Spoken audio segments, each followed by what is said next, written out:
Hey, welcome to the Mikey and D Experience, episode 5. I actually have episode 5 already done. I just haven't uploaded it yet, so that will be episode 6. Sorry I haven't been on in a while. I've been in Saginaw, Michigan for work for the past few weeks, and that was an experience, I guess. I mean, yeah, Michigan, go blue. I've got my buddy John back again. He is a neuroscientist, and last time he was on, we had a great discussion, and planning on doing the same thing again tonight. So let's do it. Yeah. So let's talk about Michigan first off, since you are from there. All right. It's your home state. It is. Where in Michigan are you? Raised. Where in Michigan are you from? Well, if this was a visual podcast, I'd be able to show you With the hand, exactly yeah. where I'm from. But I grew up in Grand Rapids, went to school in Ann Arbor, and then left the state and only returned. Did some training over in Ann Arbor, but yeah, I pretty much the places I've lived are Ann Arbor and Grand Rapids. GR. Yep, GR. That's right. All right. Well, so I was in Saginaw this past week and a half, I guess. I just got back last night. But you know what? I really, I'm sorry if there's anybody that lives in Michigan or lives in Saginaw or lives around that area. No, wait a second. Saginaw isn't like real Michigan. I think most people will say that Saginaw, that's more northern Michigan than it is actually like real. Is Michigan. it real? I feel like it's in the middle of the state, though. Honestly. Yeah, but the south part of Michigan is where all the population is. You've got Kalamazoo. You've got.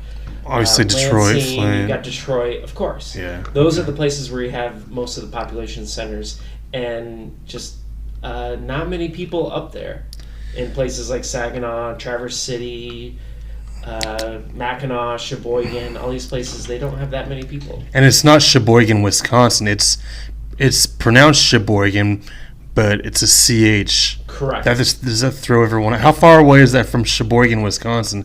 That's got to throw everyone off. It's really far. I mean, Sheboygan, Wisconsin is on Lake Michigan, on the edge of Lake Michigan, but on the eastern end. So getting all the way, you would have to go all the way through the UP, all the way down through Wisconsin to get to Sheboygan. Okay. Well, Kim made the mistake of trying to get a B&B in Sheboygan, Michigan, ended up in Wisconsin. But big difference. Yeah, so Sheboygan, Michigan is on the coast of Lake Huron. It's a big, I think it's a big lumber center where they would do a lot of that kind of work there historically. But yeah, it's very different from Sheboygan, Wisconsin. Yes, very far too. Yeah. So, anyways, I was in Saginaw, or they call it Sag Nasty, and now I know why they call it that. I mean, it was just kind of a shithole town, and the food was okay. Actually, I had some great food there, but there wasn't much going on there. You're right next to the lake. You'd think there'd be like beaches and stuff to go to within like a 10, 15-minute drive. No.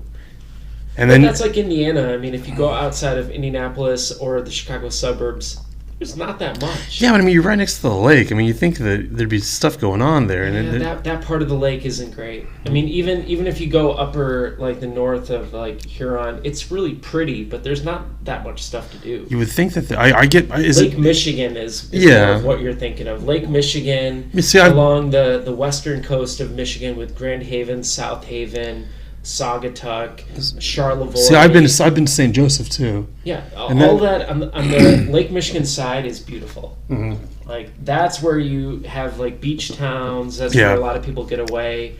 Not so much the east side of the state. You don't see people from Detroit going to vacation on Lake Erie. Like that's just not a thing. I know. I get that. People go to Lake St. Clair. Other places maybe on the Detroit River, but not so much like the lakes themselves. Okay.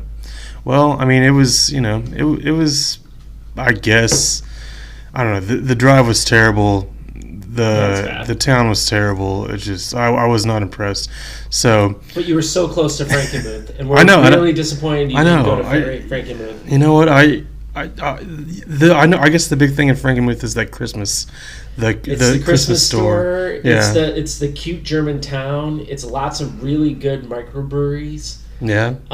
It's also these rival chicken dinner restaurants. Yeah. It's kind of like the Philly cheesesteak places that are right across the street from each other. Well, these two chicken dinner restaurants are across the street from each other, and they're really famous. My grandpa back in the day, all the way back from Grand Rapids, he would drive all the way up to Frankenmuth just to have dinner at one of the chicken dinner places. That's a drive too, isn't it? Oh, it's a long drive, but my grandpa was kind of crazy. So, I mean, when you get that old, I mean, things just warp your motivations and your. So he loved getting chicken dinners in Frankenmuth. So that's what that's what I like to do. Yeah, I mean, sometimes you got to drive for that chicken, man.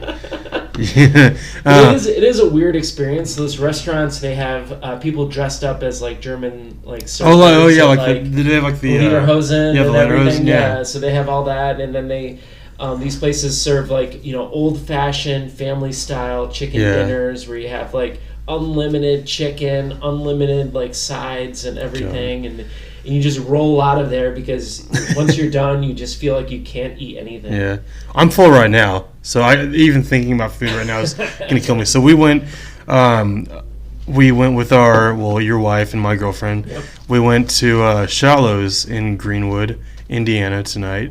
It was your first time there. We've been there quite a few times.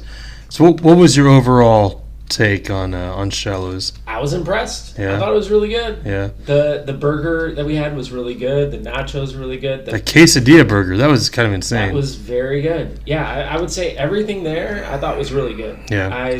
I really enjoyed it. I thought it was a really good experience, great service. Yeah. No complaints whatsoever. I really enjoyed my time there. Good. Yeah.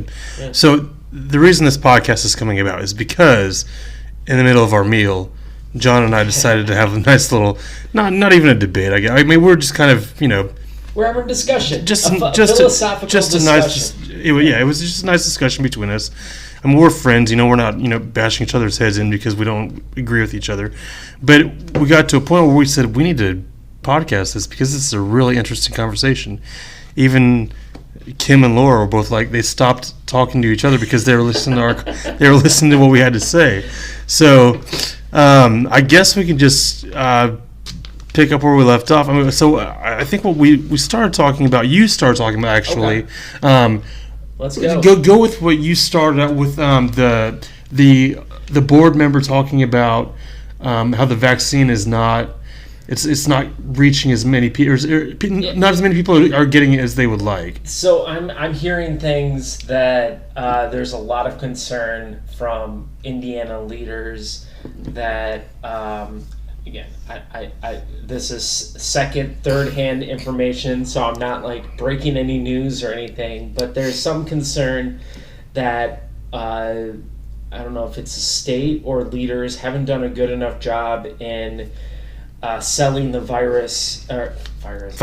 vaccine to people, and implementation hasn't worked as well as what they had hoped. So the problem is that we're of a state, I think a little bit over 50%.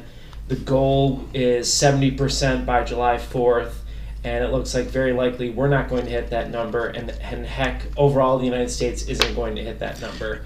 And the concern is from business leaders alongside of government leaders. Anyone throughout the state is really concerned that why this is the case, and is this going to make our state more susceptible to bigger problems down the line if the virus comes back, especially in the fall and winter. So, speaking on that, what kind of issues do you think would have? I mean, obviously, if people are vaccinated, if we have, say, 60%, 65% people vaccinated, what issues will arise besides the idiots that don't get the vaccine could possibly get COVID? I mean, well, the main concern is that there's going to be a mutation in the wrong position that leads to basically the vaccines not working and us going back to square one. So that's the concern. So the vaccine would not. Theoretically, there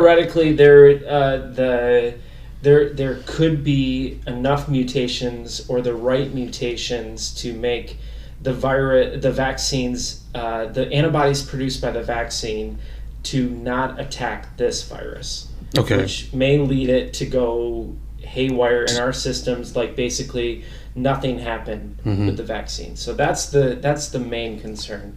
But that can happen anywhere in the world. Sure. I mean, that can happen in India. I mean, they're talking about some variant in England that's going nuts.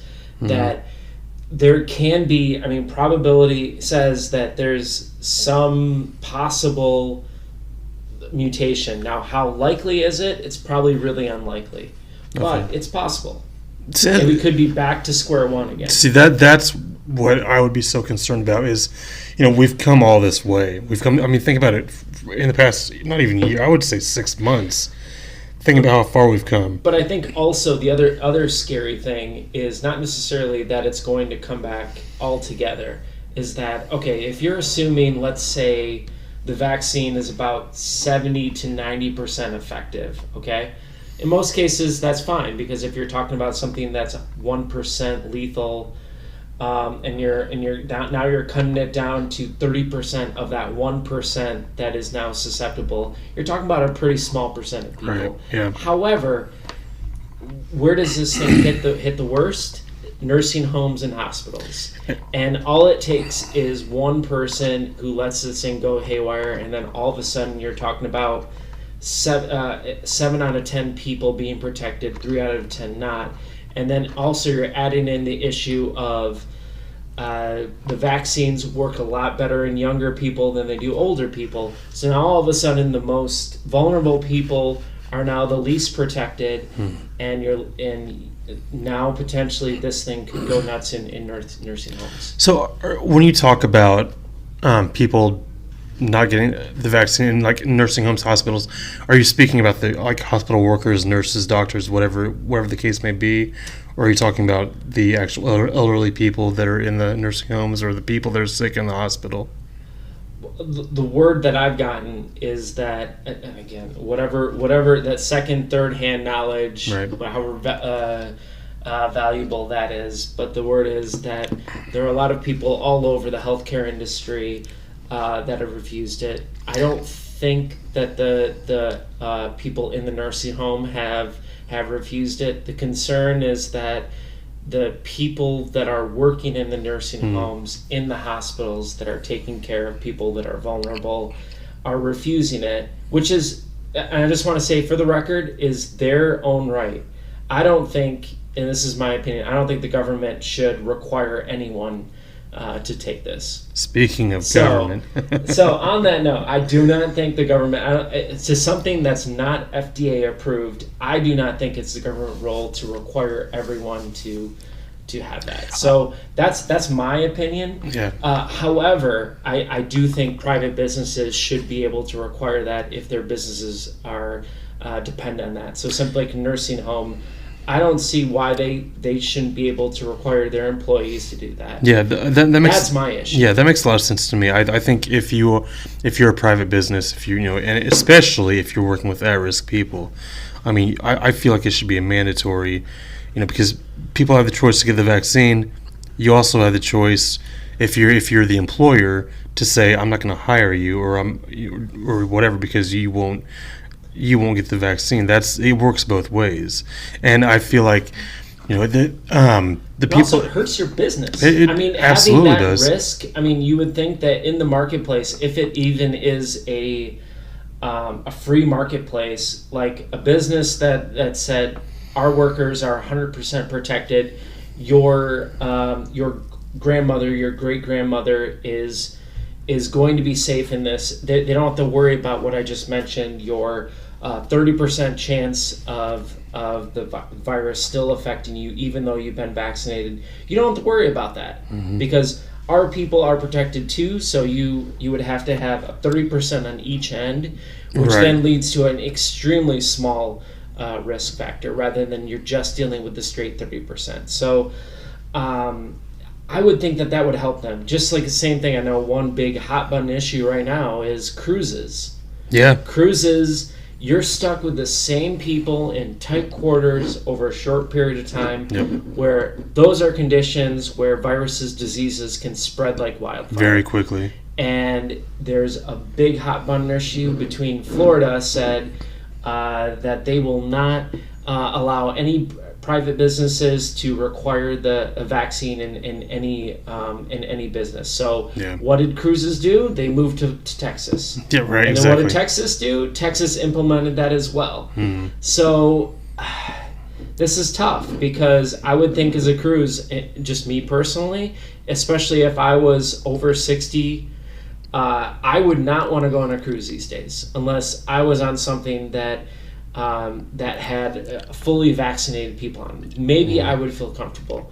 Now, I'm sure lots of people that are over 60 are going to go on cruises. Now, whether it's safe for them is a totally different story, but at another point, I guess we have to test these things in order to see, I guess people have to die for us to realize that something's unsafe. Yeah, and that's the sad part about it, is we don't know what's going to happen. So what we don't. Like you could say the other way too. Maybe they'll be fine. And like you just said, maybe people might have to die for us to know what's going to. As crazy as it sounds, people might have to die for us to know exactly what's going to happen. And it's a sad situation where, these. I don't want to lump everyone into the same category, but I've noticed it more from I'd say far right leaning individuals. They, not all. I've got friends on both sides of the spectrum, in the middle, wherever. But I feel like it's a lot more far right leaning individuals that, say there's a microchip in the vaccine. They're putting something into our bodies that why the hell would they do that? Well, I know you've got your tinfoil hat on, and you think everything is a conspiracy. Why the fuck would they do that? You realize that every time you pick up your phone, that's them. That's the government tracking you. That's what's insane to me. The people that post on Facebook about fuck the vaccine because I don't want the government controlling me. The government's already controlling you. When you make a status on your phone on Facebook, you're already there. What's the worst that could happen from here on out? The virus. I swear it's some other country, be it Russian bots or something that's really nefarious in our society, be it Facebook, be it Twitter, who knows what the heck these are, but they're having a great time with taking a little bit of distrust over the government and spreading this propaganda like crazy. That's what they're doing. They're trying to make our society less stable. Yeah. And they're doing a great job of it. I gotta say, they're doing a great job. They are. If you think about it, in the past, I've been quote unquote adult for I guess 20 years or so. I can't remember a time when this country has been so fucking divided. Obviously, before I was born, segregation, all of that. I'm talking about in my basically adult lifetime.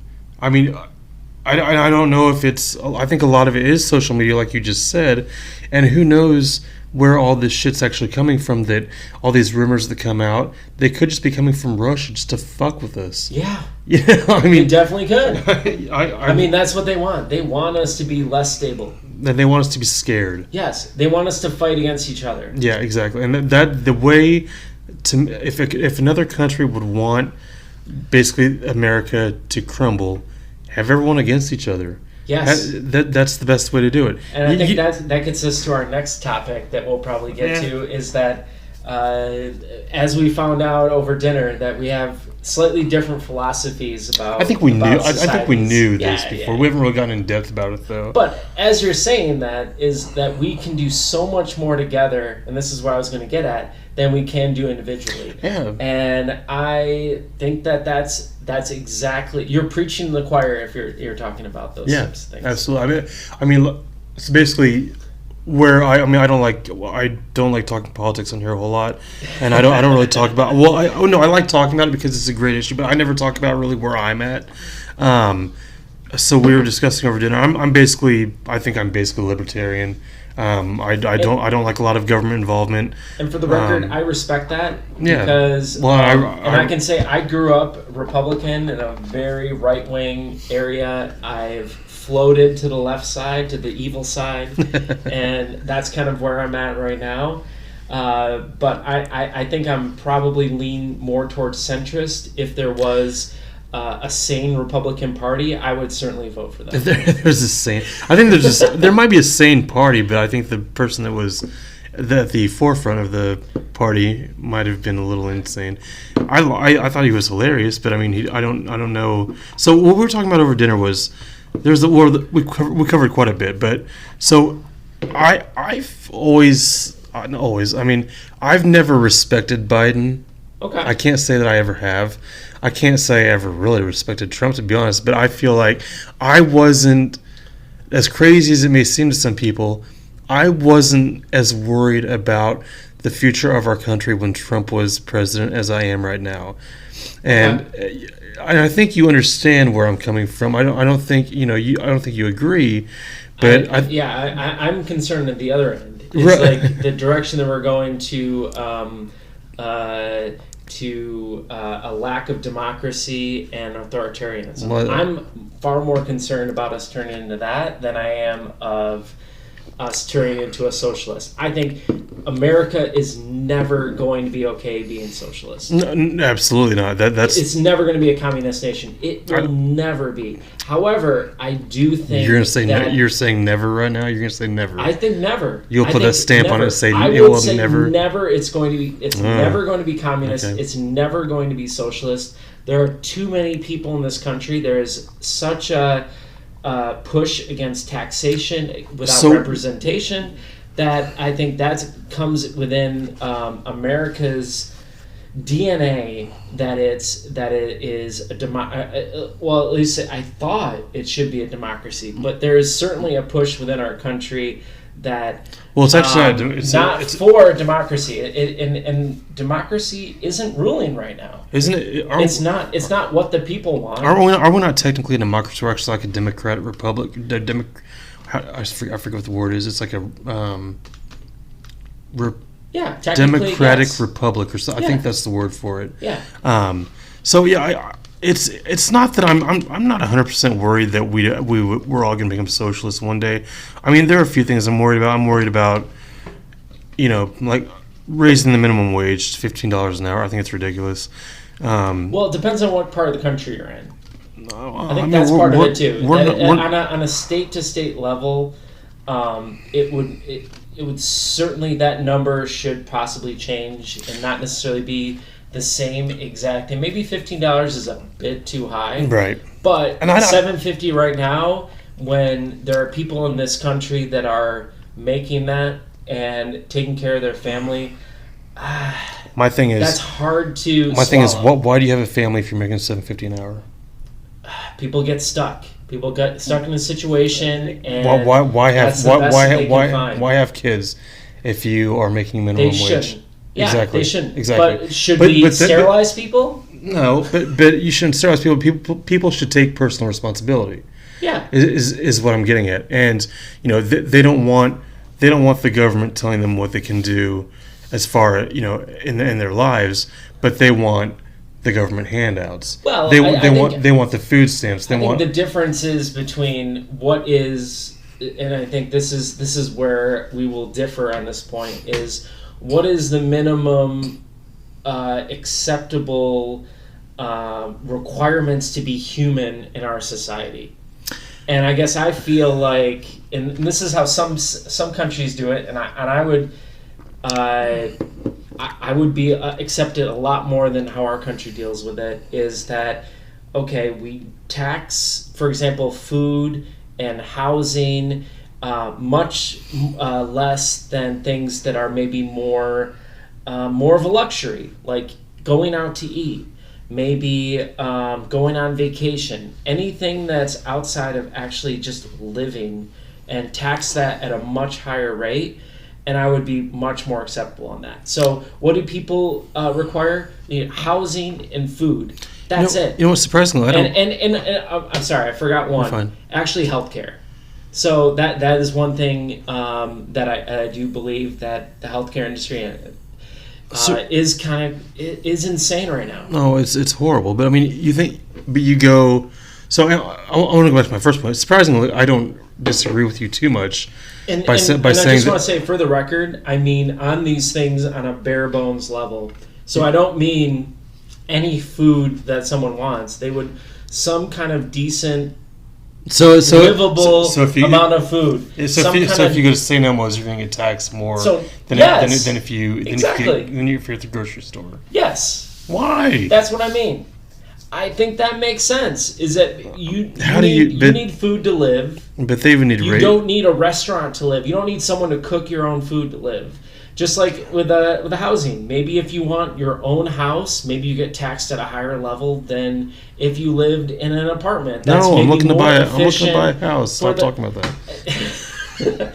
But I'm just saying, I think that makes a whole lot more sense as a society if we tax things at a lower rate than we do things that are an option for us. So necessities taxed at a lower rate. Necessities are taxed at a lower rate. Exactly. I think that's the way to get around it. Who determines what's a necessity and what's not? Because you're really there's a fine line, and there's. I don't know how you describe. What's the threshold at what something is just a necessity or it's a luxury? I mean, maybe to some people, going on vacation is not a luxury; it's just part of life. You go maybe once a year. Okay, the question I would ask is, can you stay alive if you don't do this? Well, there's a lot of things you can do. You can. You don't have to. I guess.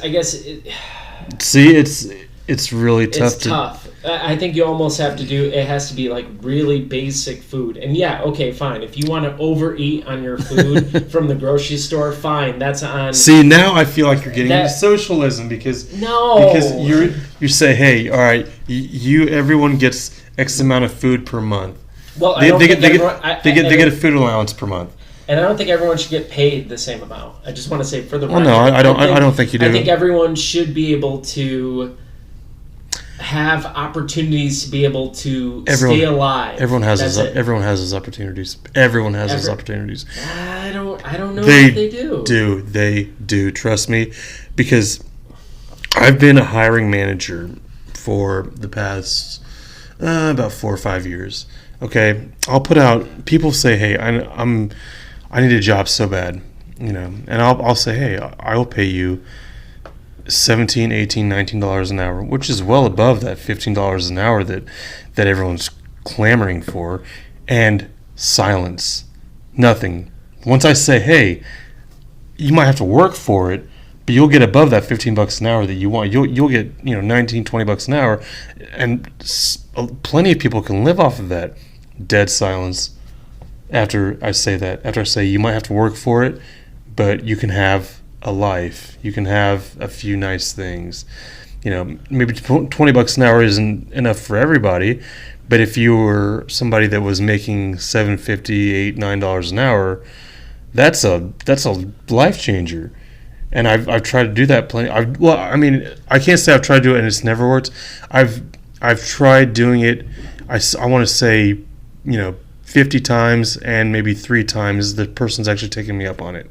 So why do people, why do they say that these are basic human needs, and I'm trying to give somebody not even basic human needs, I'm trying to give them a fairly decent life, a better life than they would have had, but they don't want that. They don't want to work for it. Yeah. They want the free government handout. Which I think then that's where I fall in line of a capitalist society. If you want more than the basic minimum, you should have every opportunity to go and achieve those dreams of outside the basic minimum. However, I think there should be a basic minimum so that if you happen to get cancer, if you happen to have a kid who has Down syndrome or some kind of rare disease, you aren't bankrupt and all of your dreams are canceled because all of a sudden you have to take care of them above everything else. That's what I'm concerned about. I think there should be some basic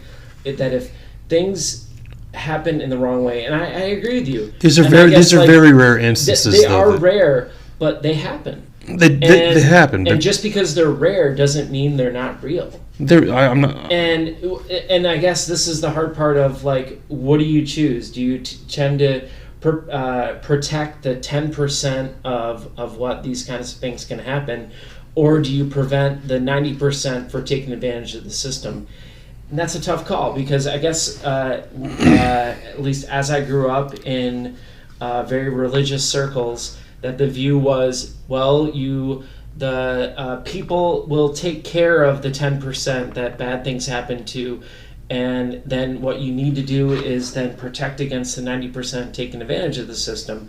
But I can only tell you of like, as I've grown up in that system, what you see is the 10% can't get taken care of because the rest of the people in that system cannot shoulder that burden.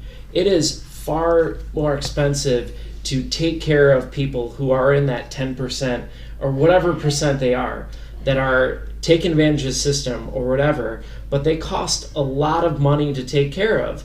And people who are in churches and stuff do not contribute enough money to take care of those people. The only people that have the resources to take care of that is something of the size of the government. Well, I can say that as a non-religious person, I agree with the church.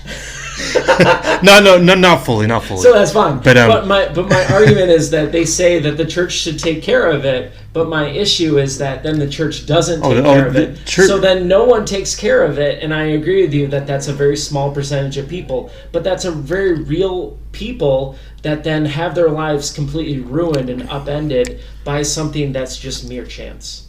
And that's what I'm concerned is about. Is it really 10% though? I feel like it's okay. Fine, maybe it's more like 5%. But then we're back to our COVID discussion that 1% of the people died. Yeah, that's true. So who cares? 100 people get it. Only one person died.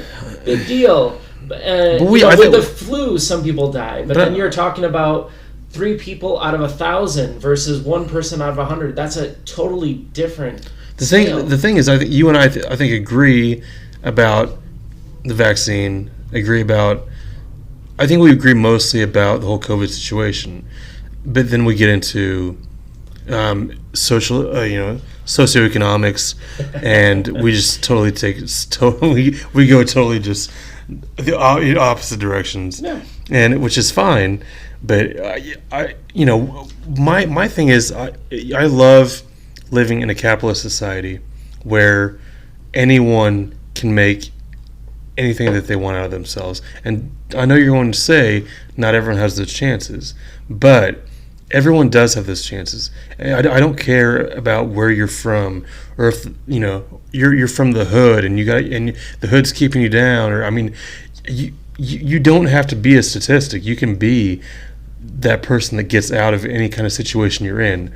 And I'm kind of the opposite way, where I grew up kind of with a silver spoon in my mouth in a very wealthy neighborhood, and it took me a few years. I when I first got out of under my parents' wings, I stumbled for a couple of years, but then I was able to pick myself back up. But so I know that anyone, if you really want, you can make what you want out of your life. And that's why I don't agree with somebody working at a fast food restaurant, and when you're 45 and that's your only source of income. I know plenty of people that work that as maybe a side job just for a little extra money, whatever. And I know we'll get into another discussion about, well, why do they have to work a side job? I already know, but those jobs are for high schoolers. Those are not for a family of 4 or 5 or 6 to live off of. That's not what this job is meant for. That's fair. Those industries should not be able to basically their business model is to pay people below what should be marketable, and accept the fact that the government is going to pick up the slack by providing food stamps and different things. Right. That part I am completely on board with you about. Yeah. I don't know how you create a system in which You don't have businesses like Walmart, McDonald's, etc., that hire these people that, yes, should be at the wages they are. They should be for high school kids. But yet they're designed in these corporations to hire people who are middle-aged, let's say in their 20s and such, which, I mean, I grew up working in fast food. I worked alongside these people, and you're just stuck. Because the problem, at least when I worked with them, is that you just get into this cycle of this is what you're good at, this is your experience, so you can get a little bit more money doing that, and then you just get in a cycle of, well, you can't find anything else, so then this is what you stick with, and then you're not really, it's hard to get anything outside of that area, and then it just gets stuck. And then I just want to go back to one point. Oh, no, it looks like you want to say something. No, you're fine. Go ahead. Oh, it's fine. I forgot what I was going to say. Well, but my point is, so when you've got these middle-aged people working fast food and they're stuck, and they're not actually stuck. In their mind, they're stuck. You break free of that cycle. It takes. I don't even think it takes a really strong-willed person. Honestly, it takes somebody that has a little bit of determination to say, "Fuck this! I'm not going to be working at the drive-thru at McDonald's for the rest of my life. I'm not going to be doing. I'm not going to be flipping burgers the rest of my life." I don't think it takes a whole lot to get out of that cycle. It takes a little bit of maybe thinking outside the box a little, and just having a little bit of determination. You can say, "Oh, I'm stuck in this cycle." I think that's an excuse. But how do you get out of that cycle? And I can tell you the main way you get out of that cycle is if you know someone who's hiring in that position, or someone who can put in a good word for you for that. How many people have the connections in order to do that? I mean, to know to do that, to know how to do that. Well, I know in line what I do is that I go through tons and tons of applications, and very few people have the skills that I'm looking for. Well, you are. That's the difference. I know. Okay, maybe that's not the same thing. In your field, you need certain qualifications in your field. Yeah. In my field, I just need you to fucking show up every day. I can teach you everything you need to know about. Because obviously I'm an operations manager at a warehouse, so I can teach you everything you need to know, and you can make not the kind of money that somebody that John hires, but you can make, like I said, $19-20 an hour. That's not that bad for the work. Actually, in a nonprofit situation, it's not that much less than really? Or not that much more than. Well, that's why, because I always tell everybody that. No, again, we're operating off government grants and nonprofit organization grants, which don't pay a lot. Yeah. I understand that, and that's what I was saying. I always tell people, if they're kind of stuck, or young people. Good example is good young people that don't go to college, and they don't really know what they want to do with their future. I say start out in a fucking warehouse. You may not be able to make as much as some of the people right now, but you might start out $13-15 an hour. Stick with that for like 10, 15, 20 years, because it's not like McDonald's where you're stuck. You're going to be at that fucking restaurant for 20, 30 years.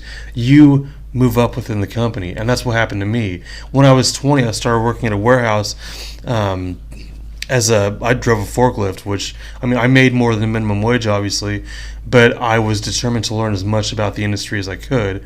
And it's not like I'm not super smart, but I was smart enough to figure out, hey, if I can learn this and this and this, I'll be more valuable to the company. Plus, they're going to pay me more, and then there's going to be more opportunities in the future for advancement within this company, or this is going to look really good on a resume, and then I can go on to another company at a higher rate of pay. But most people don't have that foresight. You're talking about people who, I think you're an exception to the rule rather than the rule. I don't think I should be, as though. you were saying, is that as you grew up with, you probably had people who gave you really good advice and things to think about. Sure. That gave you the things to think. But if you don't have that, how are you going to know any of that stuff? Because I can tell you from my point of view, as you're talking about like your family, like I didn't grow up with much. Yeah. Like my family were, if at best, we're lower middle class. Yeah. And we had enough to survive. I was, happy. I didn't know any better. Right. Then went to college and got a rude awakening over what the world is really like. Right, yeah.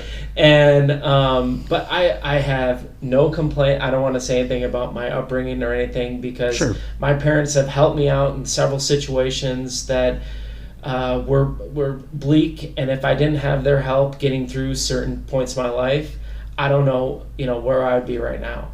And you're very successful now. I mean, partly because of them. Yes, but them being able to bail me out when I did stupid stuff or I was in bad situations was really big. Sure. But my issue, I guess, in this comes where my political philosophy comes from, is that I think that not everyone has that. And should we punish people because they don't have parents that will bail them out when something bad happens? We almost need a society that will give everyone a bare minimum if they screw up and will help them out of that crater.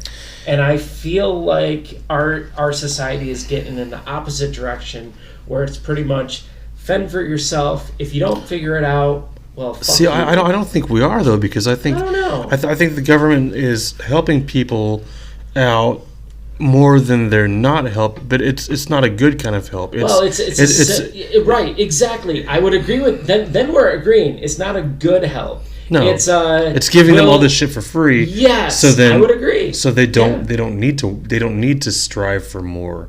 Say, hey, I'll take this $500 a month in food stamps, and I'll take my Section 8 apartment that I pay $40 a month for. What do I need more for? But the issue is that kind of actually personalized help and assistance costs money, and the government it's costing us money. It costs less money just to give people money rather than to actually provide them the help that they need.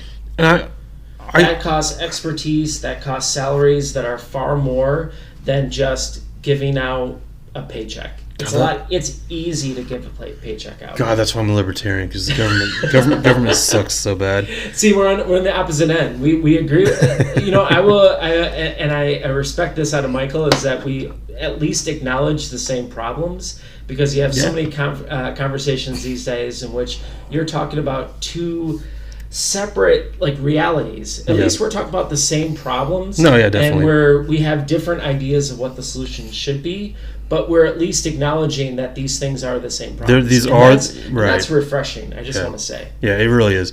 Because spoiler alert, I think we're gonna have Dalton on. I think Dee's gonna be back, actually. I didn't even talk about Dee. I think Dee's gonna be back on Saturday or Sunday. I don't know which one yet. But I think you and Dalton are gonna have a little I think it'll be fun. Little showdown. So Dee is he's got his views and you've got yours. So, and you two are much more extreme on the extreme ends than you and I are. I'm kind of in the middle of you two, but so I think that'll be a fun discussion. I don't know which one I'm gonna have to hold down. No, it'll be a spirited debate, I'm sure, and Dalton's gonna he's gonna bring up a lot of his points that I'm sure. You may have answers for them. You may not. We'll see. That's fine. But yeah, I know you love proving people wrong. That's one thing you love doing. Yeah, if people will not accept the truth in reality, there's nothing you can do. Your wife. There's nothing more frustrating than this. Is coming from your wife. She says you love to prove people wrong. Because as you were saying, is your viewpoints are at least logical, and I can respect that. Sure. It's pieces, as we're saying, is taking the libertarian side and then saying, and then also the government should prevent abortion. That doesn't make any sense. Or should prevent people from smoking weed. No. Come on. Have a consistent philosophy. If you're a true libertarian, you do not want government involvement with anything. That's great. And then you can't. If you want to say you're a libertarian, which I guess seems to be the thing nowadays, I don't know, but it's kind of how I've always been. But you don't want any government to say anything, and you yourself shouldn't place any judgment on people for if they want to do this or if they want to do that. Which if it's an illegal substance, if it's whatever. But at the same time, I'm also worried about, where are my tax dollars going, because it may, I don't know if it's a bit of a contradiction or not, me being libertarian and then saying I'm paying for all these people that are on food stamps or on welfare, on all this stuff. I don't that may be a bit of a discrepancy within about how I feel. I'm not 100% sure. But I mean, when hey, you know what? They are you're paying for that. Certainly, we're all paying for those types of things. Right. But if you're going to talk about some issues with welfare, corporate welfare, it's a much bigger issue. I mean, the lack of taxation that's happening on a large. I mean, they just had an article come out with. What was it? A set of 10 billionaires were paying less than 1% in taxes. All right, I will say this. Remember I told you earlier that I read an article, and it was that the top 1% pays like 60% of the taxes, and I think that's pretty fair. That's That's true. But I mean, 1%. Oh, some people say. I mean, when you're making that obscene amount, some of these CEOs. The government was a part of that. Probably our society, our educational system, our roads, our military, we're all a part of that. Well, and then these big companies get government bailouts and everything. I mean, believe me, I mean, some of these CEOs of Fortune 500 companies make the most ridiculous amounts of money. For what? I mean, for what? Yeah. I mean, what are they doing? What are they doing on a daily basis? And then the other thing is, I guess the other issue with corporate welfare, sure, but also, I mean, a lot of the budget, it goes to the military. And what wars are we in right now that are so consequential that they should be taking up almost a third of the budget? The funny thing is, our soldiers don't get paid shit. No, they don't. But our military budget is it's obviously the largest in the world. Contractors. I think it's I forget how many times more it is than like the next 10 lowest, but I think like most of them are allies of ours anyways. Yep. So it wouldn't fucking matter. So we're talking about a waste of taxpayer money. Right. That's the biggest waste of, and it's not really an investment. It's just if someone attacks us, what are the chances anyone's going to attack us? Oh, well, Russia might attack us any day. I mean, that's true. That's true. I mean, Kim Jong-un might attack us any day. Cyber warfare and protecting ourselves is something. I mean, we're investing so much money in tanks and ships. Oh, just obscene amounts of money. Planes and helicopters, when we should be investing in cybersecurity. And all that stuff, and contractors aren't cheap. I mean, that's true. There's so much money that goes into that. And then the last thing, which actually I read is actually going down for the first time in the last 20 years, is Medicare payments. Really? That's the other big. So people tend to talk about food stamps, but it's actually a pretty drop in the bucket compared to Medicare. No, I know it is. And the military are pretty much like the two big things that take up pretty much all of the budget. And then everything else takes up pretty small amounts. I just say food stamps because it's something recognizable that people. It's fine. But I think it's overused because it makes it sound like that's the biggest thing in the budget. That's where all of our money is going. But in reality, all of our money is going to the military and taking care of the elderly. Yeah, that's where the money's going. And the funny thing, like I said earlier, the funny thing is our soldiers don't get paid shit. No, they don't. And that's where more of the money needs to go. I mean, they've got so many. I mean, so many resources and everything. It's just ridiculous how much stuff our military has, and it's like we don't need. There's so much waste. We don't need all this. I know people who work in the. Work in that sector, and there's so much waste that's obscene, but I mean the budget just for them keeps going up and up and up and up, so they have to spend it. Yeah, and if they don't spend it, it goes away. Yeah, and that's just. I mean, I can't talk about government budgeting. I'm not the foremost expert on it. What else were we talking about? We had a really good discussion earlier. We're also talking about Biden. Yeah. So I think Biden's senile. I'm just going to lay it out there. Yeah, you could be. And I don't think Trump is. I think he's just crazy. I think there's a difference. I think Trump's just crazy. And he's always been crazy. Distinguish the two because my grandpa, when he was senile, he would go nuts and scream and yell at his neighbor and things like that. So I don't know. Some of the behavior could be senility. No, I can tell you. Trump, because watch. I mean, it is. The point's moot now, anyways, because Trump's gone, and he's he's not coming back. Yeah. But the thing is, so if you want to talk about Biden's senility, look at their debates and look at Trump. Did not lose focus about any of his discussion points.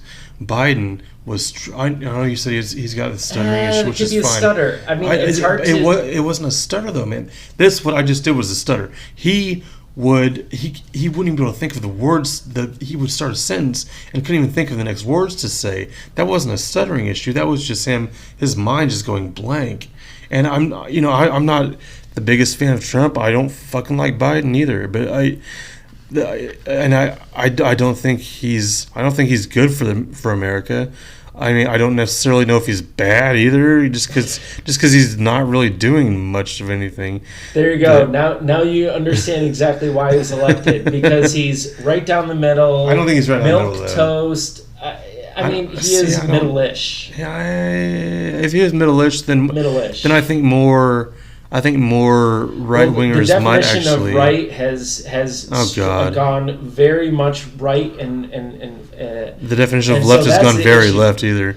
There's also, I don't know if it has. It two right wingers not as much left as the definition of right has gone right.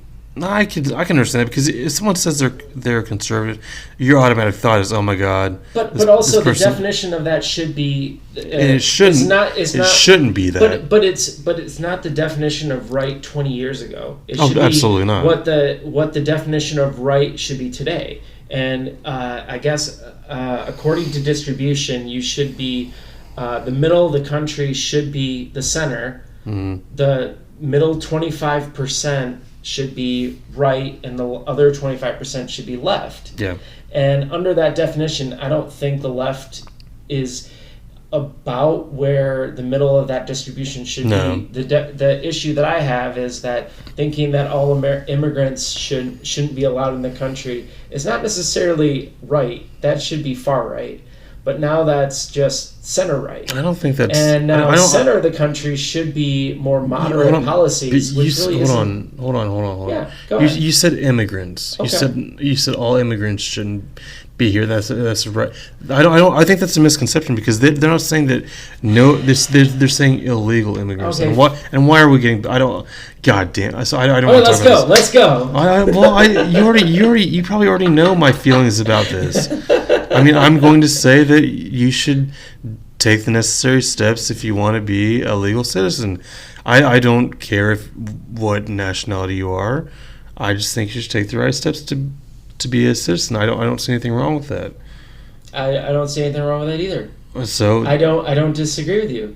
I thought you were going to take a different stance. No.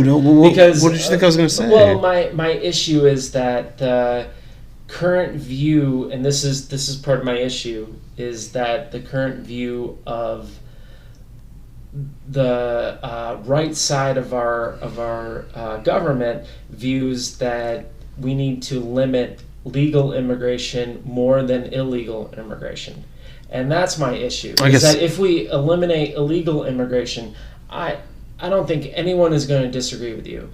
The problem is. I've seen plenty of people that say, okay, hold on. So you're. I think 75% of the people will not disagree with you. You said nobody. All right, between 0 and 25% is a huge. That would be enough people. But I think sensible people are going to agree with you on all. Sensible. Sides. Yes. Sensible. So agree. But there are plenty of people on the left that say open the borders. Let everyone in. Wait. I think theoretically we have plenty of space in this country. We do. We should be able to take more people. And honestly, going back to our previous discussion, if you have more people working in places like Walmart, McDonald's that are taking advantage in the system and are paid below of what their value is to society, that helps out our country. It does. Honestly. It does. Yeah. More people that are joining our military, more people that are contributing to our tax base, when at a point where our retired people keeps growing and growing and growing, is a good thing for our society. It helps us more than it hurts us. So saying that these illegal immigrants are hurting our country is false. Is my point. I would say there should be whether there should be paths to becoming legal. That's a different story. I wouldn't say it's completely false. I would say that it's probably 95% false, because you think about, I mean, obviously, I guess I'm saying on a large scale. Right. Overall, these people are contributing tax money to our country, and like plenty of people, and like people say, they're contributing to businesses that are making money in our country. Who wants to do those jobs that a lot of immigrants do? Like the dirty, just picking strawberries and stuff. As you're saying about how you can't find good people. Yeah. A lot of times, people that will do that job are motivated and want to be here, and unfortunately, a lot of those people aren't necessarily Americans. And I can't hire them because they need the right paperwork so they can fill out their 1070 and all that stuff. I don't know, it's not their W-4. I guess my point is that we're not England. We have space in our country. We should be able to take in more and be I've heard some people say that that's the way that we could possibly compete with China, because how do we compete with 1 billion people in that country? Bring 1 billion people here. We need to bring 1 billion people here. And then also on top of that, those people are not going to be CEOs. They're going to be the grunt labor that's going to help us. That's fairly racist of you. How do you know some of them aren't going to be CEOs? Fine, yes, that's racist of me to say that. But if you're bringing in the people that you guys, I'm sorry. No, I'm joking. People are want to kick out of our country. Those are the people that are helping get the work done that just needs to be done in this country to help boost these businesses so they can make money and we can compete on a global level. The funny thing, so I've got a fairly odd opinion about this. Okay. I don't think that every illegal immigrant should be kicked out of this country. I mean, some people are honest workers. They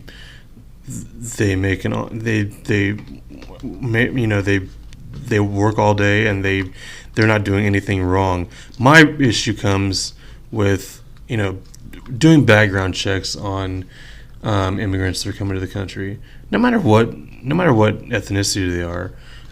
I'd like to keep as many. We've got enough criminals. We've got enough fucking criminals here.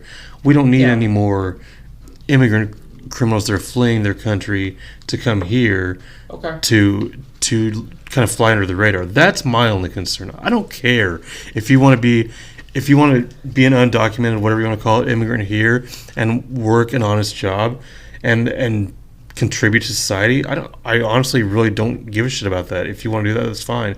But what I would like to do is try to keep as many of the criminals out as possible, because we have our prison system so horrible as it is and so overpopulated. We don't need any more. Oh man, now we're gonna get in the prison system. Oh God. Okay. Man. Oh, that's a whole other can of worms. And my views on the criminal justice system would take quite a while to go through. But okay, let's go back to what you're saying on immigrants. So fine, let's do background checks. I don't care. My point, I guess, with all this is that if there was actually a path towards figuring out a solution to these problems, why isn't our government actually doing anything to get those solutions? And my concern is that what is actually at play are not these issues at all. What is the concern is that one party doesn't want to have this country become more non-white. You're probably right. And that's my issue. So if there was a way, as what we're talking about, it would seem like there should be some kind of logical path that, let's say you've worked within the system for X number of years, you've not had so many crimes or misdemeanors or different things like that. Yeah. You've contribute to the system. You lived here. You've done certain things. You contribute to the society. You should be able to have a path towards being a member of this country. And I don't know how. I don't think that's a bad idea at all. 75% of the country, I think, would completely agree with that. Yeah. But there's probably about 10% of the country that is scared about this country becoming less white. Becoming Mexico. Yeah. But it's like, who cares? I mean, it helps our country. Have you eaten Mexican food? It's fucking awesome. And authentic Mexican food is so fucking awesome. So who cares? So I guess my point is that this is the frustrating part I think we're having in this discussion, is that if we just work out our differences, come up with solutions that we're all happy with, we would have a much better country. No, we would. And if we all like work apart, get stuck in our bunkers, will flounder. I guess that goes back to my previous this is where we come full circle. Yeah, libertarianism doesn't work. That's what you want to end with. This libertarianism doesn't work. All right, that's fine. Because I can see how well the Democratic Party is being run right now. Oh, it doesn't work either. But yeah, I'm just saying, none of it works. I guess what I was getting at with the last point is that working together, we can go so much farther than if we just focus on our own selves. Yeah, absolutely. That's what I was getting at. Whether it's a government that needs to solve these problems is a completely different thing. Maybe we don't need the government. Maybe we need more social structures that can get funding from people instead of through tax monies that can actually solve these problems. Maybe that's the idea. Maybe the government structure just needs to get blown up. Well, that's the thing, because most of these programs are government. And why are they government-run programs? Because I can tell you, people do not contribute to charities. No, absolutely no. Well, that's it. So tax money, people are forced to pay taxes. Yeah. Then you can have funding for these things so they can actually.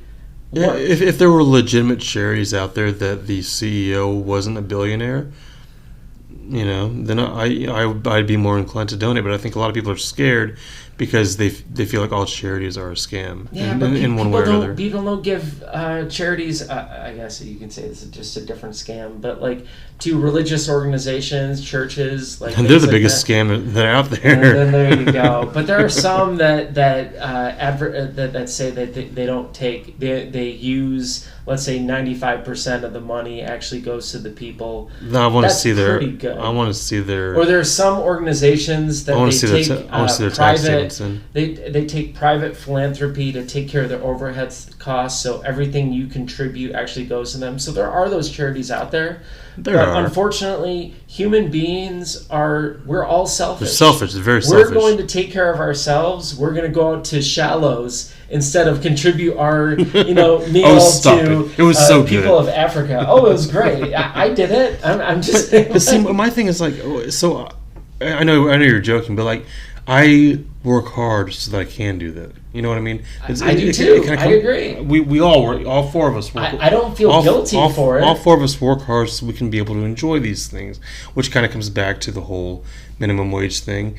And if you work hard in life and you don't settle for the bare minimum, if you want to achieve, it sounds like I'm fucking Tony Robbins right now. You also need to have the right coaching. You have to have the right training, the right teaching, and all of these things need to get you on the right path, because we all stray off the path. Everyone has this right here, which is a computer. You have the internet. You have everyone does. You have YouTube. Who the I mean, okay, all right. There are some people. Anyways, yeah.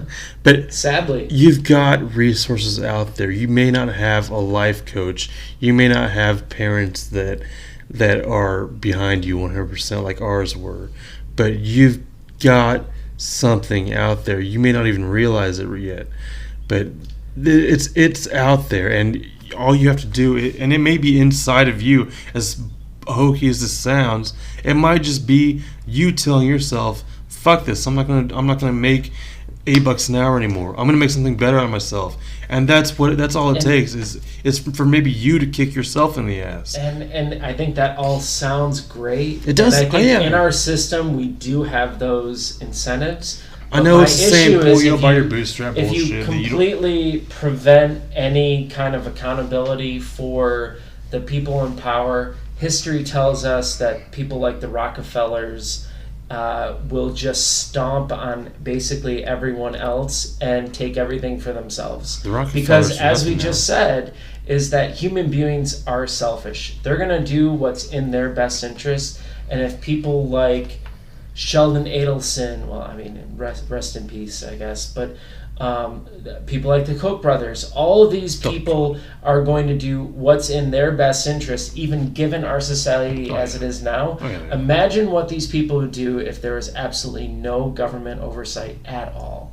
That'd be fine with me. Okay, that's fine. They're greedy bastards. I totally agree with you. Well, we may turn into something like Africa, where the warlords are taking over us, making us scared, and so we're living in our own piss and shit. You think we'd get that deep?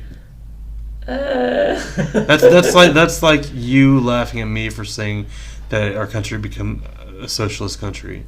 Yeah, all right. Maybe that's a little bit far. That's fine. That's not going to happen. But I guess what I'm saying is it's a slow demise. There's always going to. I feel like there's always going to be that balance here, though. Like we talked about earlier, I feel like that it's not going to be. It's not a perfect balance, but we're always gonna. I feel like we're always going to have, unless something crazy happens. We're always going to have that balance of upper, middle, lower class. It's how it is. It's been this way for God knows how long. I mean. But if you take out the guardrails, who knows what's going to happen? Yeah, but what do they need? That's like saying, like, if they say on 465, if they say, okay, no speed limit. Oh, you think some people are going to go 50? It's still always going to be fucking gridlocked between 3 and 5 p.m. It took me fucking half an hour to get home today.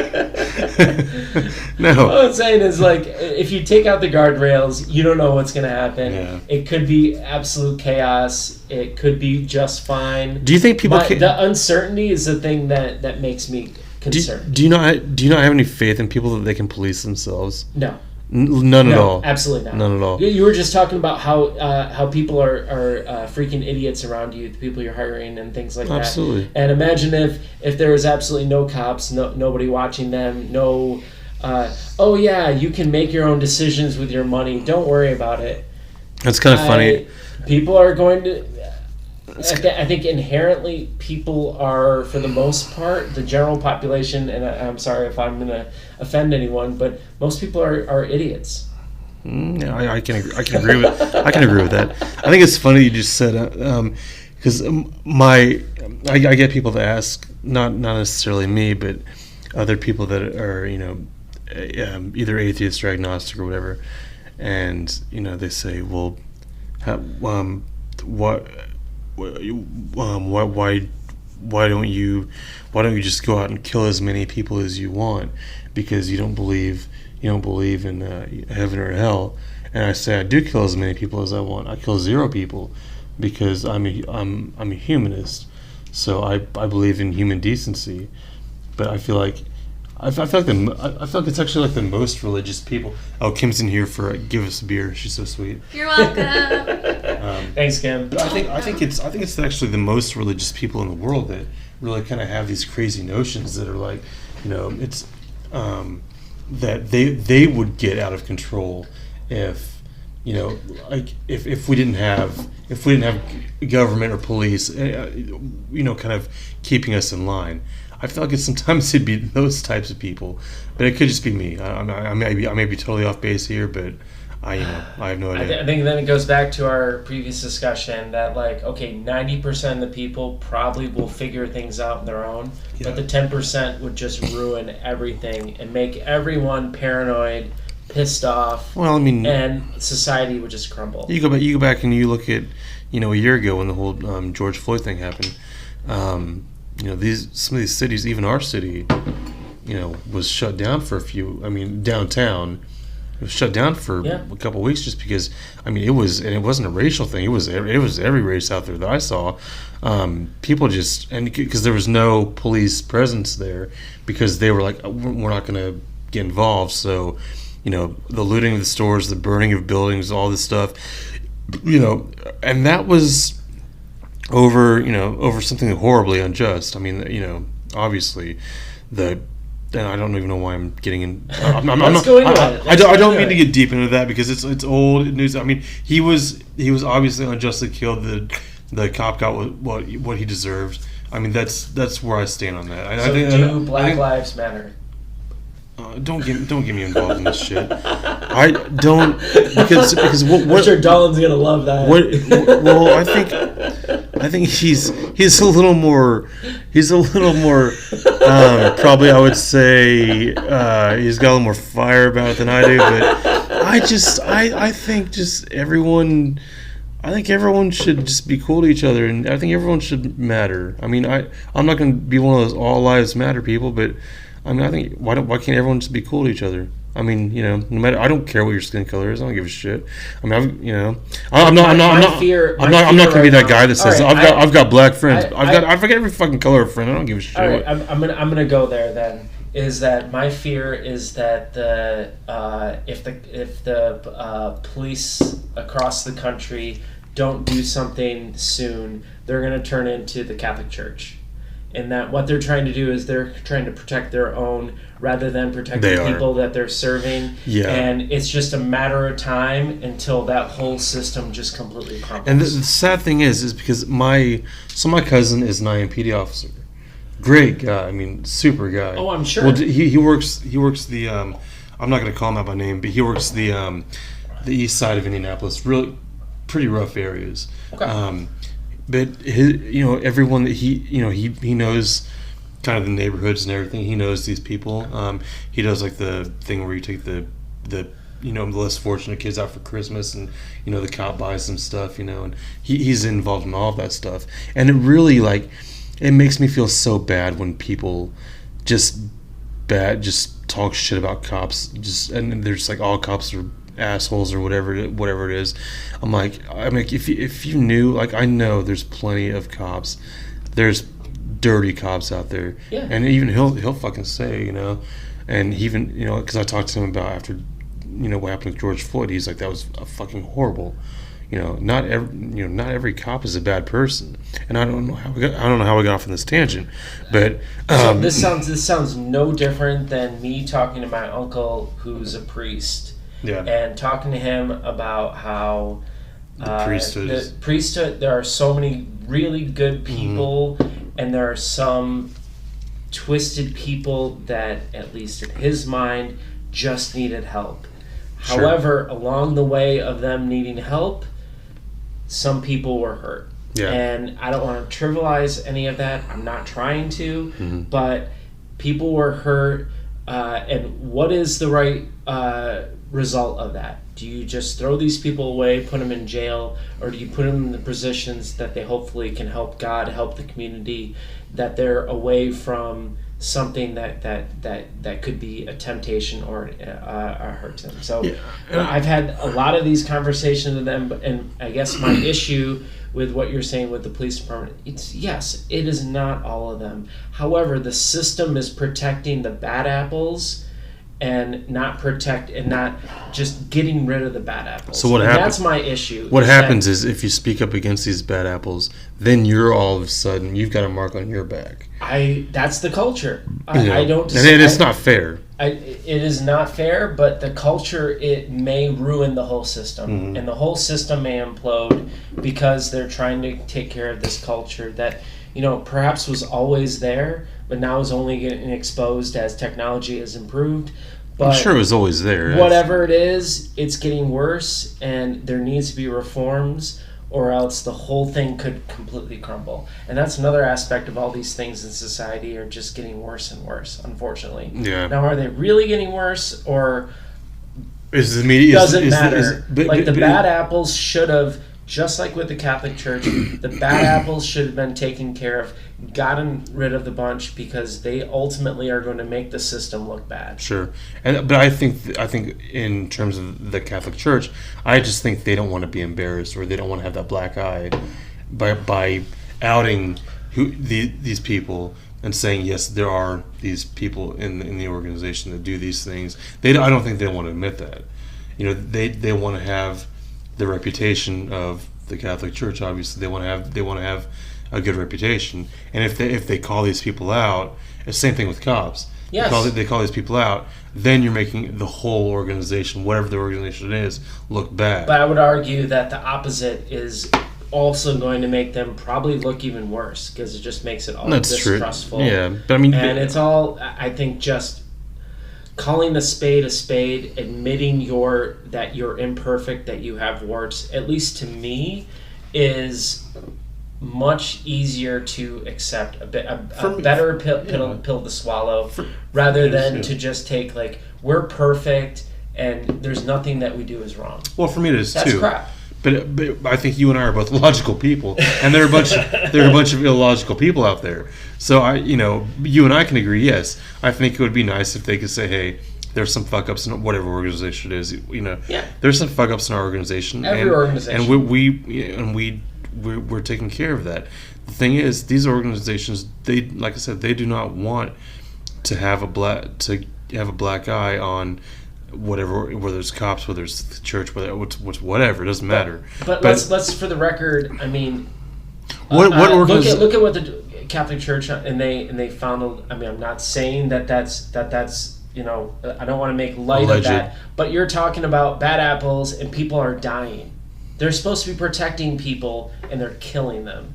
Yeah. Because of either their prejudice or because they're scared, because the prejudice has led to people scared and uncomfortable. I think sometimes a lot of it is not the right training as well. That could be too. You know what I mean? I think there's a lot of maybe some. I mean, I sound like a total fucking lefty right now, but maybe we're gonna get you. No, you're not. You're definitely not. But maybe some I can't even talk. Sensitivity training, maybe things like that. Maybe just how to interact with. Well, I think the bigger issue communication skills. I think the bigger issue is just the mindset. Is that this isn't a normal job? Oh no, police. We don't go to work every day wondering if we're going to die that day. Yeah, we don't. Yeah, that's. But they do, and right. That's what they've walked into. Mm-hmm. Is that their job is about protecting the community. It's not about protecting themselves. Right. And you know what? Maybe that's a dark way of looking at. Maybe that's an insensitive way about looking at their job. But if you're choosing that line of work, you should be prioritizing the people's in your community that you're serving as the priority, not yourself. Well, and at least in everything that I've read and seen with the reporting, it seems like the culture is to protect the cops at is the highest priority, which I kind of understand, I guess, but my issue is that that's not that line of work. That's like saying that, if you're a firefighter, you don't have to go in that fire. Right.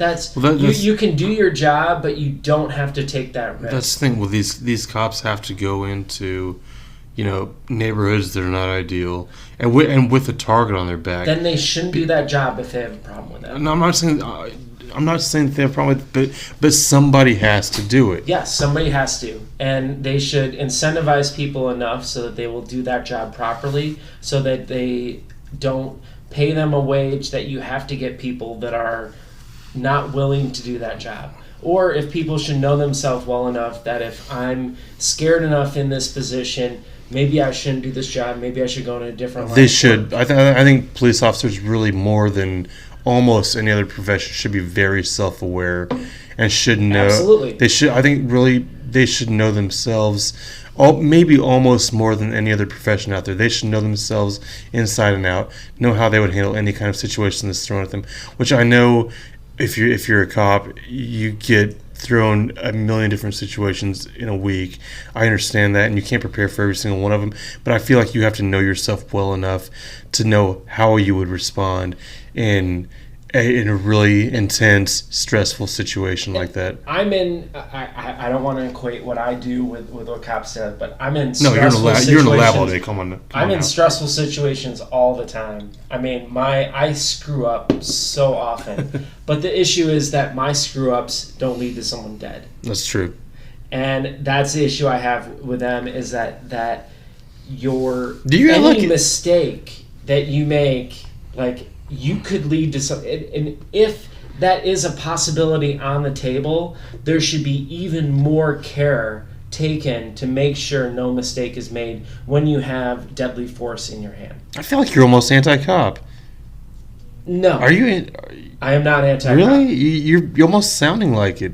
Do you think? Wait. Let's go. Okay. Do Blue Lives Matter? Blue Lives Matter. Oh, thank you. Black Lives Matter too. I think all lives matter. Oh, okay. So if I would have said all lives matter, what would you have said to me?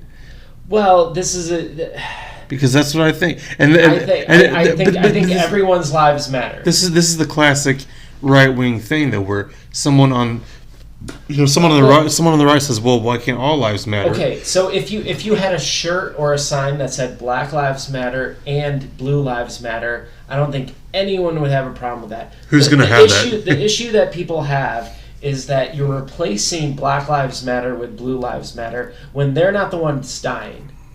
Well, I mean, there are plenty of cops that get killed. If you had a sign that said Black Lives Matter and Blue Lives Matter, no one would have a problem. I actually think I saw I think it was actually a black guy. It was actually after George Floyd passed away. I think it was either a shirt or a sign, and he was holding up. I think it was at it might have been like a rally or something, like I don't remember, but he actually had that sign. I thought it was kind of cool, actually. That'd be great. Yeah, no, but my issue with the Blue Lives Matter or All Lives Matter is you're replacing Black Lives Matter with something else. Yeah, and it's not saying. I know what you're saying. Yeah. And again, saying Black Lives Matter is not saying Blue Lives don't matter. It's saying these people's lives matter who are dying, who are getting killed in the streets. I don't want to go. I want to save this rabbit hole for Dalton, but I want to say, I want to throw out that statistic that everyone fucking knows. Let's go. You already know what I'm going to say. That there's more black on black murders than there are police killing black people. God. You already know what I was going to say. Oh God. No, I'm not saying I agree with it. I'm not saying I'm saying those are just these statistics. Okay, then you can also say there's more white on white crime than even black on black crime because there's more white people in the country. Exactly. Yeah. You can take statistics to show anything you want, but I mean the truth is that there are cops in this country that are intentionally or making a mistake. Now I tend to lean towards they're making a mistake in a very stressful situation that, I don't think anyone wants to be in. No. So I just want to say for the record, that's how I feel, is that is a very difficult situation that we have no idea how we're going to deal with unless we're actually in that situation. However, go ahead. Excuse me. My opinion is that when you have deadly force in your hand, you need to use more discretion, not less. Oh, absolutely. I totally agree with you, but that's resulting in people dying, and it's disproportionately leading to African American people dying over white people dying. See, I don't think most cops are out there walking around saying, "How many fucking people can I kill today?" No, I don't think so either. They're not. They're trying to use as little force as possible, actually. Yeah. Because I've gone on ride-alongs with my cousin, who's probably a bad example to use because he's a great cop. Call me a fucking bootlicker, call me whatever you want. But again, going back to the other, I would estimate 95% of all people are perfectly fine, good people. Mm-hmm. But when you take 1 to 5% of any population, any group, it's going to mar that whole. It's going to put the black. And so going back to our original, government discussion, it's like, what do you do with that kind of fact? Yeah. Do you make things harder for the 95% of the people to make sure the 5% don't poison the bunch? Oh, you're going to swing that back around, aren't you? You're going full circle, and we're just going right back to that. It's tough. It's tough with all this stuff. I'm not saying that all cops, do these things. What I'm saying is that a certain percentage of people, if you put them in the wrong situation, they're going to make the wrong calculation unless they have the right training, which they clearly don't. Right. And it's a problem, is that you have to make that calculation that your life is as important, if not less important potentially, than the people that you're serving and you're protecting. That's why very few people, not very few people, I shouldn't say that, but a certain percentage of people are always going to make the calculation over my life is more important than these other people that I don't know. Goes back to everyone being selfish. But, exactly. See, I feel like there's so many, because my brother actually, he was campus police when he went to IU, but he was trying to get on with the Columbus Police Department, and there were so many psych evaluations they have to take, and I mean it's a really thorough process, not just the physical part of it, the mental part of it as well is, I mean, and I feel like if you go through all that and you still come out and you're somehow a fucking asshole that is wielding a gun and ready to shoot, like there are some cops that are like that are trying to make people's lives miserable, but there are plenty of cops that aren't. But I'm just wondering how the fuck they get through all those psych evaluations. And I mean it could be like, you know, they've been so it could be screening for the wrong things. They may not be screening for the right, like, I mean, but then again, there's some people are going to hide certain things better than others. Sometimes in some of the psych evaluations, like, you can put up a good front sometimes, but sometimes in those evaluations you can't lie about stuff because they give you a lie detector tests and all that stuff. I mean, what is a lie detector test? You've got to be open. No, a lie detector test means that you have to have a physiologic response to a lie, and really good liars are going to believe that lie. And a sociopath will pass the lie detector test. They will. Yeah. That's interesting. So a lie detector test will only test whether you have that, like, fight or flight response. Whether or not you have a sense. You have to have that, and some people are either really good liars or believe their lies. That's true. That's like which goes back to our previous president. George Costanza. He said, "It's not a lie if you believe it." Exactly. Great advice from George Costanza, Seinfeld. But so I don't know. All this stuff is really hard. There's no perfect answer to any of it, but we have to keep trying to get better. I guess.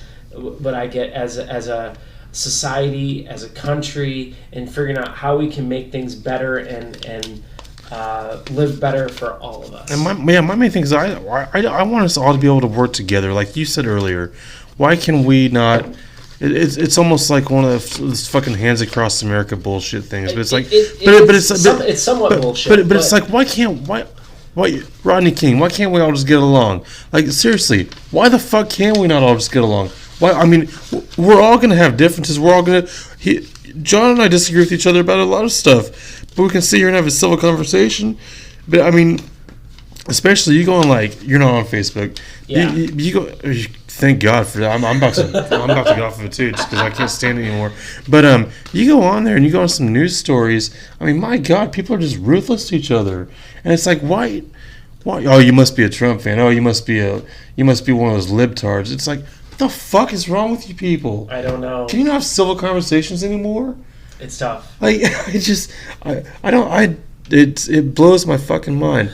But I think we're about to wrap this up. We've gone way over where we're supposed to go. I've got to get up early in the morning too. So I think we're gonna wrap. Any final words for you, man? No, I think. No, this is a good discussion. It was really good. So anyway, we're going to be back, I think, either on Saturday or Sunday. We'll have Big D in here, and we'll have a great discussion with him. So take care, everybody.